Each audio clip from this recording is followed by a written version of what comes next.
Assalamualaikum warahmatullahi wabarakatuh. Shalom, Om Swastiastu, Namo Buddhaya, salam kebajikan bagi kita semua. Izin memperkenalkan diri, nama saya Arnesa Niswaholita dari SMA Negeri 1 Kelari, Kabupaten Karawang.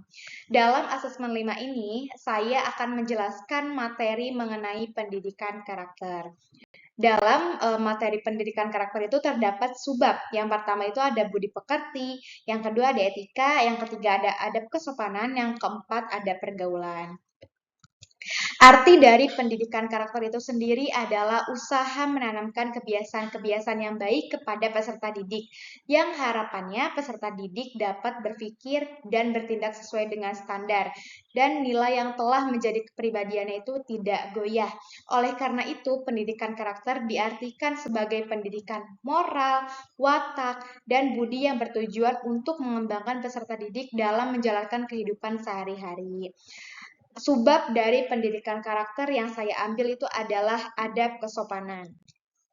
Adab kesopanan adalah aturan-aturan yang mengatur perilaku seseorang dalam berinteraksi dengan orang lain untuk menjaga keharmonisan sosial, yang bertujuan untuk menunjukkan rasa hormat, menjaga hubungan yang baik, dan menghindari konflik dalam interaksi sosial.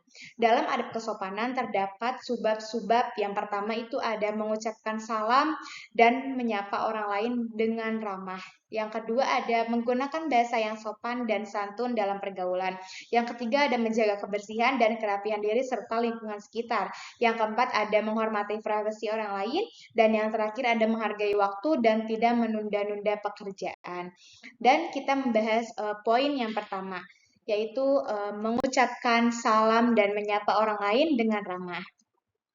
Menyapa atau mengucapkan salam kepada seseorang meski terasa canggung bagi sebagian orang, tetapi sapaan tersebut membuat seseorang merasa lebih dihargai. Nah, agar kita bisa menjadi langkah awal menuju komunikasi dan interaksi sosial yang lebih baik dengan menyapa atau mengucapkan salam kepada seseorang. Meski diri kita itu kayak aduh canggung nih buat ngucapin salam atau menyapa orang lain dengan ramah. Tapi dengan perilaku tersebut orang lain akan merasa lebih dihargai gitu. Dan yang kedua ada menggunakan bahasa yang sopan dan santun dalam pergaulan. Secara umum, norma sopan dan santun adalah panduan yang mengatur bagaimana seseorang seharusnya berperilaku dengan tata krama yang baik dan menghormati orang lain. Nah, yang bertujuan untuk menciptakan hubungan yang harmonis antar individu dalam menjaga ketertiban serta saling menghargai. Nah, menggunakan bahasa yang sopan dan santun dalam pergaulan. Artinya, kita ketika bergaul, kalau tidak menggunakan bahasa yang sopan dan santun, kalau semisal menggunakan bahasa yang kasar, orang lain jadi menganggap kita kayak, wah, kok bahasanya seperti ini, kenapa nggak pakai bahasa yang sopan dan santun? Jadi, kita harus menggunakan bahasa yang sopan dan santun dalam pergaulan sebisa mungkin harus. Dan yang ketiga, ada menjaga kebersihan dan kerapihan diri serta lingkungan sekitar. Menjaga kebersihan diri merupakan hal yang sangat penting terutama untuk menjaga diri kita tetap sehat dan mengurangi resiko diri kita maupun orang terdekat terserang penyakit. Menjaga kerapihan, baik yang di dalam maupun yang di luar, yang di dalam menyangkut sifat yang peduli kebersihan, tidak jorok, memiliki kebiasaan yang rapi.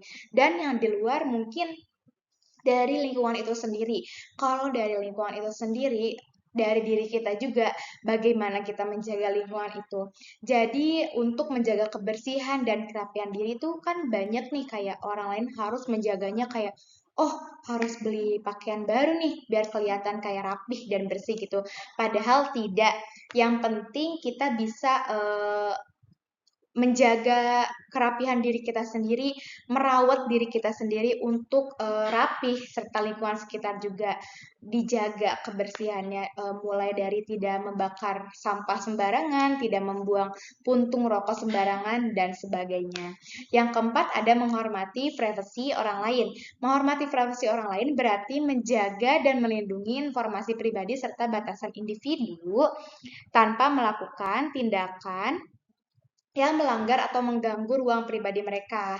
Nah, jadi kalau misalkan kita udah dapat amanah nih untuk menjaga privasi orang lain, berarti kita harus melindungi dan menjaga informasi pribadi mereka. Jangan kayak misalkan kayak, wah udah dapat amanah nih, kayaknya mengenai aib nih. Jadi kita kayak langsung menyebarkan gitu. Seharusnya tidak boleh. Kita harus menghormati privasi orang lain yang udah orang lain kasih ke kita, yang udah orang lain kasih kepercayaannya. Dan yang terakhir, menghargai waktu dan tidak menunda-nunda pekerjaan. Menghargai waktu sebagai realisi disiplin adalah salah satu sikap individu yang menunjukkan dirinya dapat mengatur waktu dengan baik dan tidak menunda-nunda pekerjaan, berarti menyelesaikan tugas atau kewajiban tepat waktu. Nah, kayak menghargai waktu tuh dan tidak menunda-nunda pekerjaan, kayak waktu itu adalah emas. Jadi kita harus menghargai waktu sebaik-baiknya dan tidak menunda-nunda pekerjaan. Kayak menunda-nunda pekerjaan, nanti masih males gitu. Sebaiknya selagi ada waktu kita tidak boleh menunda-nunda pekerjaan.